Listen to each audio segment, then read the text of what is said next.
Je m'appelle Mathieu, donc je suis pharmacien. J'ai fait mes études de pharmacie donc, sur Toulouse. J'ai été donc, diplômé donc, en 2016.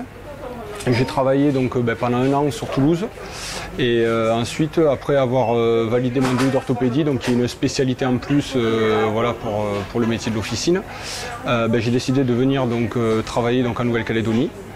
Et maintenant, voilà, ça va faire 5 ans et demi, donc je suis sur le territoire. Le matin, voilà, on fait l'ouverture. Déjà, la mise à jour donc, au niveau des catalogues des grossistes. Bien sûr, donc, servir donc, nos patients et nos clients donc, au comptoir.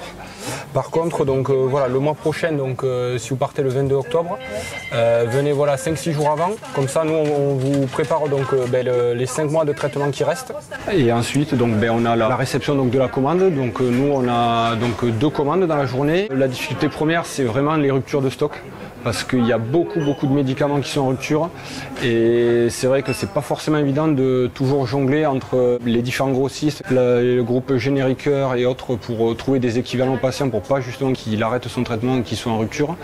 Donc là à l'heure actuelle c'est vraiment le problème majeur qu'on peut rencontrer. La journée la plus folle on va dire ça a été le premier jour où il y a eu la déclaration du Covid en Nouvelle-Calédonie. Où là, quand on est arrivé, même avant l'ouverture, où je suis arrivé exprès une demi-heure avant l'ouverture pour justement anticiper, il y avait déjà eu voilà, une vingtaine de patients qui attendaient déjà devant la porte de la pharmacie et ça a duré comme ça non-stop voilà, jusqu'à la fermeture. Initialement on ferme à 20h et là ce soir-là on est fermé à 21h et ça avait été le rush complet. Il fallait quand même prendre en compte tout ce qui était l'anxiété des gens, être à même de répondre le mieux possible aux patients et à leurs attentes.